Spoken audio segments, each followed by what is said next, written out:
Okay guys, so before this video starts, I want to say two things. One, this video is actually brought to you guys by Squarespace. I'm going to talk more about Squarespace in a moment and something that I'm thinking about doing with Squarespace. There's a lot of times where I want to do more lifestyle photos and I'm thinking about starting a blog through Squarespace. It'll be kind of more like a fashion blog where I write about different things that I like. I have like a feed of pictures of items that I like and I just think it'd be kind of cool. The shoes that I'm going to show off in today's video, it's a pretty rare shoe. That being said, I have a bunch of recent sneaker pickups. I have a bunch of hype shoes, a bunch of less hype shoes, and I kind of want to make a video about them. The reason I haven't done a sneaker unboxing is because normally I don't do sneakers on this channel, and I know it's more focused around streetwear. However, obviously sneakers and streetwear sometimes overlap. However, if you guys would like to see that, of course, smash that like button down below. If this video gets like 1.5k likes, I will gladly post that probably next week. I want to do more than just Supreme or Palace, and this sneaker unboxing, trust me, I think some of you guys, especially if you're into sneakers, would like to see it because I got a bunch of heat. And then if you're not into really hype shoes, I got a bunch of heat for you as well. So either way, make sure you hit that like button down below. And yeah, let's get to the video.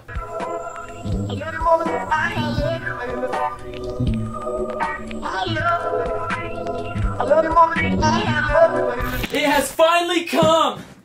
YouTube, I cannot believe that actually landed on the chair so perfectly. But anyways, YouTube, check it out. This box right here is something I have been wanting for quite some time. Now, I must thank the Kith lords, the Kith gods, the Kith Jesus Christ.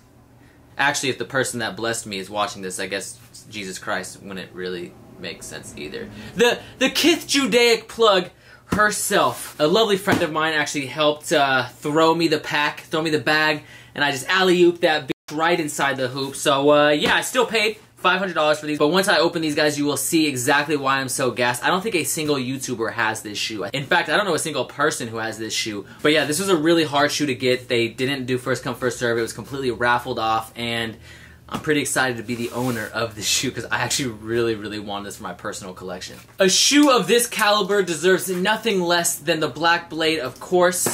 Cracking into it.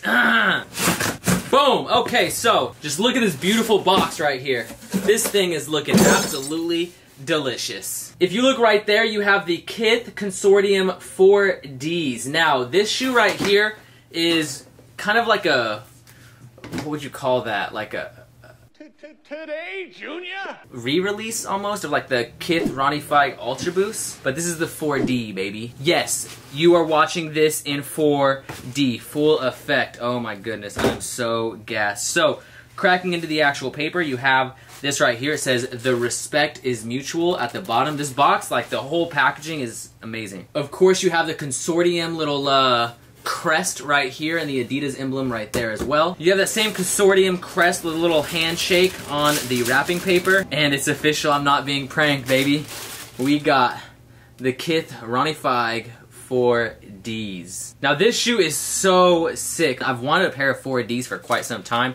My favorite pair probably being the OGs, like the original colorway that released. However, I loved this knitted pattern and I loved the Ultra Boost, and honestly that was one of my biggest regrets in terms of selling when it came to sneakers. I sold my Ultra Boost because at the time I was just like, dude, there's no way. I just can't justify keeping it, yada yada yada. And then these came out, and honestly I think these are actually better than the Ultra Boost equivalent. And the reason for that is because I feel like this 4D midsole, it's tied in a little bit better with the actual materials on the top. So if you look, you have this like light green, like crosshatch pattern going all the way through this knit. And I just feel like the color mixes better than just an all-white Ultra Boost midsole. And then of course the all-white cup. And I don't know, man, I feel like this looks a lot better than the Ultra Boost equivalent. Of course, you have that little hole in the tongue right there that has the little Consortium tagging or Consortium little like puncture wound right there. Now, it's not a real tongue tab because obviously this is all one shoe, so it's kind of folded over to give like some kind of simulation of a tongue. However, it's not an actual tongue. And one thing I like about this shoe over the original is that the original had round laces. Because there's nothing inside to protect your foot, those round laces press against the top of your foot, and it's kind of painful. This right here will be a lot better of an experience because they're flat. Now, as you can see, if you're not familiar with the 4D, this midsole looks a little weird. There's a lot going on. However, to explain it, basically, it is a 3D printed midsole. Now, to explain 3D printing, I'm actually going to use a clip from my dear friend Seth Fowler's video because I feel like he is the god of sneaker reviews, and I just feel like he's really good at explaining everything, and I'm not gonna do it justice. So, Seth Fowler, if you can please help me out, I would greatly appreciate it. Thanks, Jacob. I'm not jealous that you have those at all.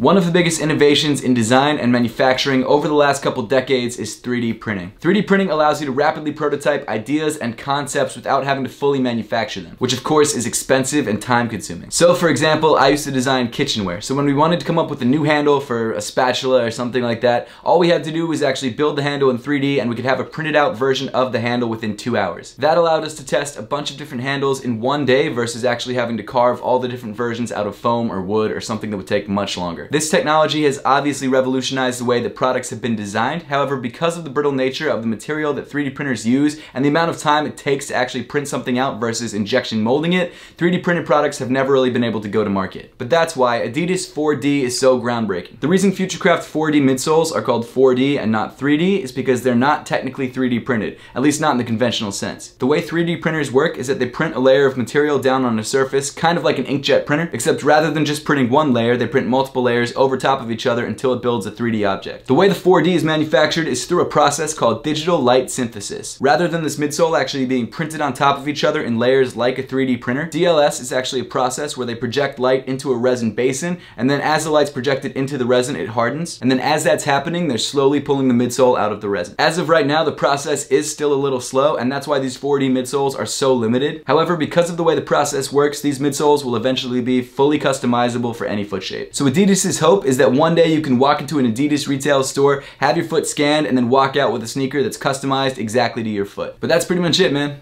Thank you, Seth. You're the man. Anyways, yeah, I think this shoe is really sick. Also, as I said, I prefer the flat laces, but it does come with round laces if for some reason you like the round laces or you prefer that look. So you can still use those rope laces if you like that a little bit better. For me personally, I like the flat laces because, like I said, it doesn't bother my foot. Now, normally with most shoes, such as skate highs, blazers, etc., I'm a 9.5. However, sometimes with these shoes that have prime knit uppers, I can usually fit a 9 just fine. This is a size 9, so we will see how it fits. I have not tried this shoe on, but I will let you guys know once we get to the on-feet portion of this video. I'm so glad they did this. I know some people kind of feel like they should have done something new. For me personally, I just think the colors on this are so nice. And if you go back and you look at the previous Ultra Boost version of this shoe, to me it honestly looks unfinished. And this looks complete. Just the way that they tied the stitching in with the midsole. They kind of implemented that mint green color throughout the shoe with things such as the stitching and obviously the tagging on the tongue. Even down to the fact that the stripes have that mint green kind of stitched into that knitted pattern. But